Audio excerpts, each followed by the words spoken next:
Sutra Sagrada, Palavras do Anjo. O anjo torna a falar. Suas palavras, elevando-se ao céu, formam um arco-íris multicolor, espalhando-se sobre a terra.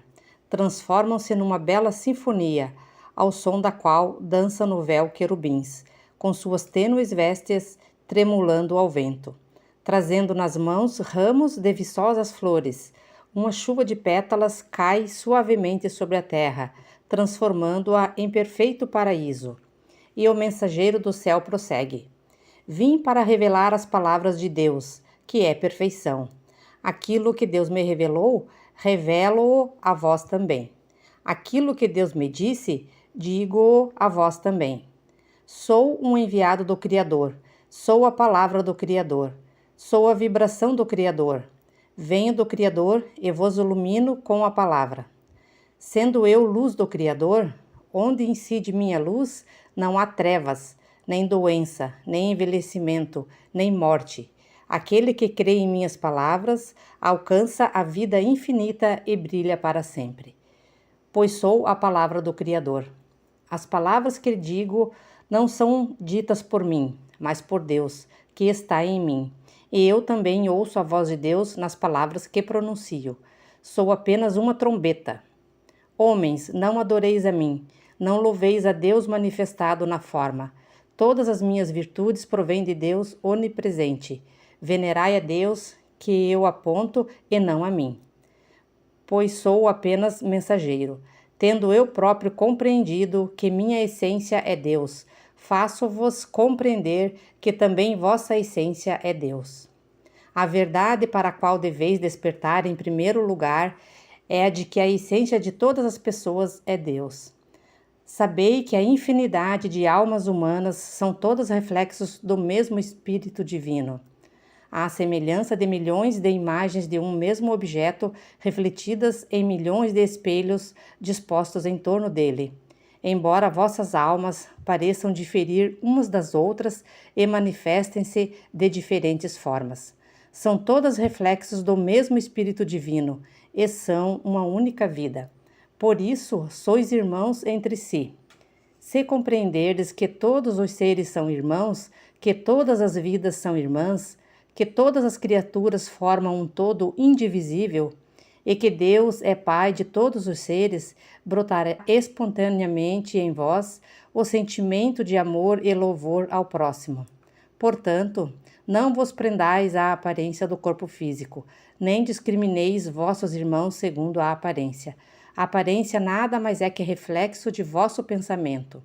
Como poderia a vida, que é eterna, estar alojada no corpo carnal que envelhece e morre? Tendo assim dito o anjo, os querubins que dançavam no céu juntam-se diante dele e o saúdam com reverência. Um deles, que veste um delicado manto verde claro e que demonstra ser o mais sábio, adianta-se e assim questiona: Mas, decano da vida, os cientistas modernos dizem que o homem raciocina com o cérebro e sente através dos neurônios. Se é como dizeis, não existe cérebro nem neurônios, como pode o homem raciocinar e sentir? O anjo continua: É ilusão pensar que o prazer, a dor e as demais sensações estejam na matéria conhecida como corpo carnal, porque o corpo carnal é nada, porque ele é apenas projeção da mente, desempenha melhor suas funções quando o homem vive despreocupado com o seu corpo. Por trás do corpo existe a mente, que, através do filme mental, projeta a imagem do corpo na tela do mundo fenomênico. Desfazei a ilusão de que sois corpos carnais. Mesmo no mundo da projeção, os cientistas mais eminentes não veem o homem como corpo e esclarecem que os sentidos são atributos da mente, que atua por trás do corpo. Não vistes o caso do paciente do grande médico italiano Lombroso? O paciente que sofrera deslocamento do sentido da visão não conseguia ver com a ponta dos dedos, em vez de ver com os olhos? Nas extremidades digitais não existe globo ocular, nem retina, nem nervo óptico, mas o paciente conseguia ver através delas. Isso prova que os sentidos não estão no corpo carnal, não estão nos neurônios, estão na mente que atua por trás deles. Quando a mente decide ver, até as extremidades digitais são capazes de ver. E mesmo na ausência de extremidades digitais, consegue-se ver e também ouvir. São casos de clarividência e clareaudiência. Não é que o imortal Beethoven compôs suas célebres obras no final de sua vida, quando já estava surdo? Embora os ouvidos físicos dele fossem incapazes de ouvir, seus ouvidos espirituais estavam despertos e ele conseguia compor maravilhosas músicas, distinguindo os sons ao tocar as teclas do piano.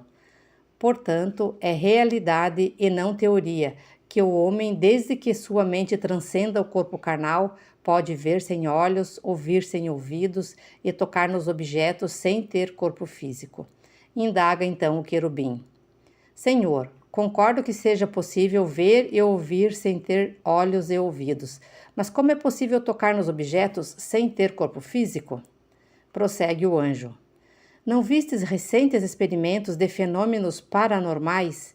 O médium, mesmo atado à cadeira de modo a não poder se mover, consegue, através da força mental, levitar uma mesa, fazer objetos voarem no espaço, fazer megafones levitados emitirem vozes, ou tocar sanfonas levitadas?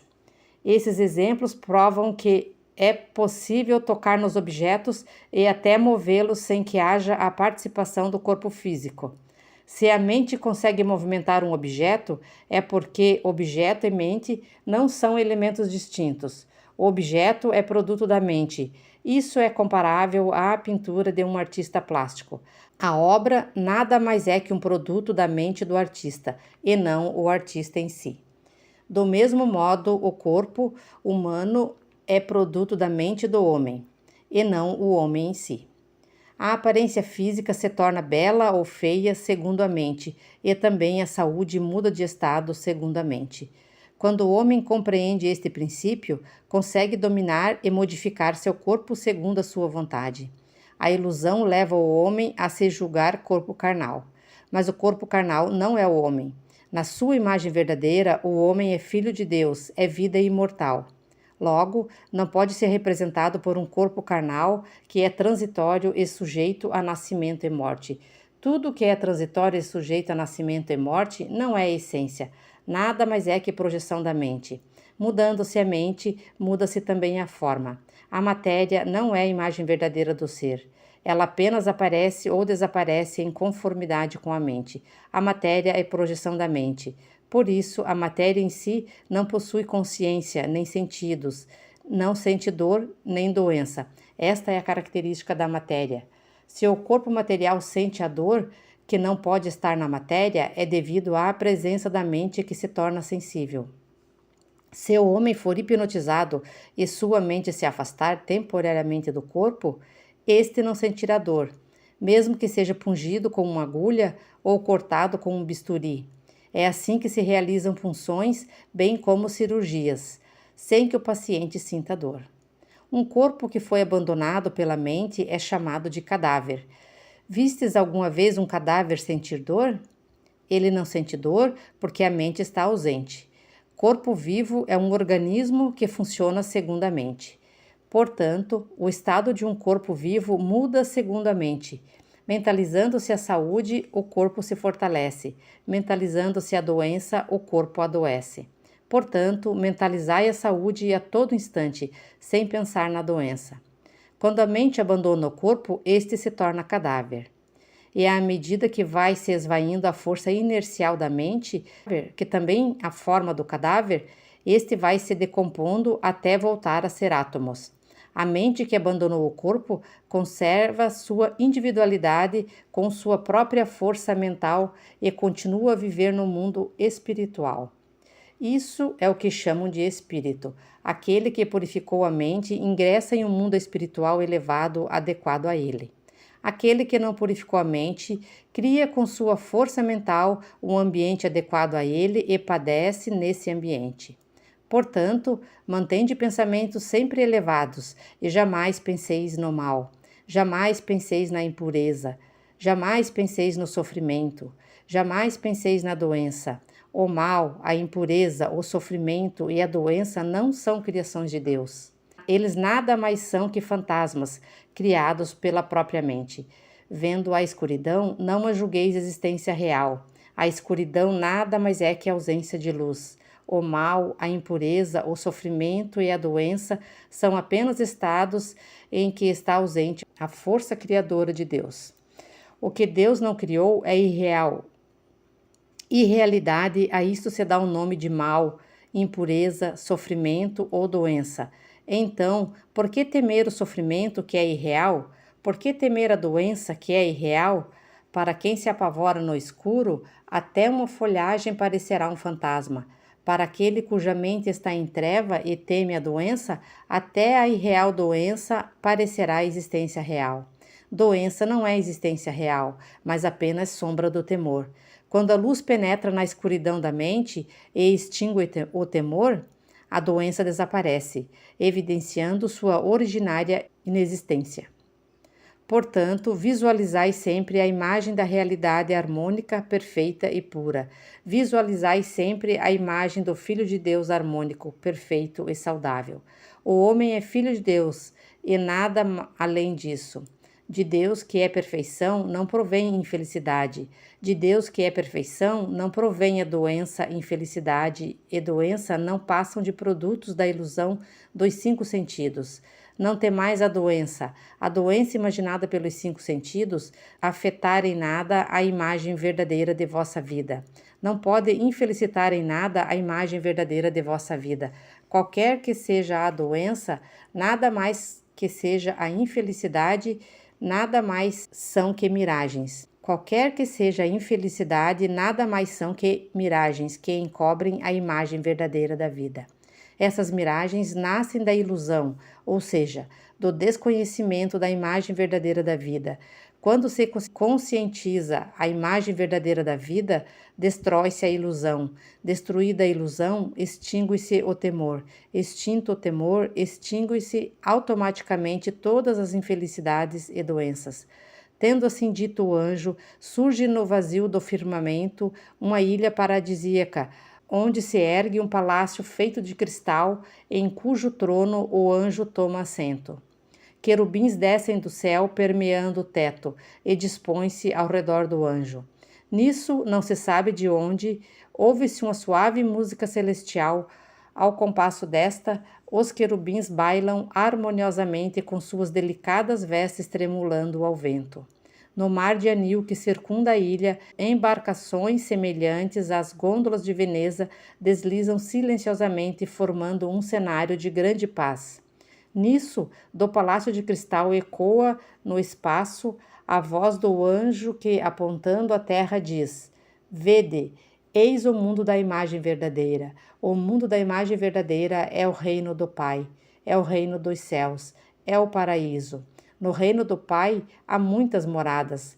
Todas as moradas do mundo da imagem verdadeira são Seichonoye. Logo, para seus moradores não há fome, não há tristeza, não há discórdia, não há doença. Tudo o que é necessário aparece segundo a vontade de cada um.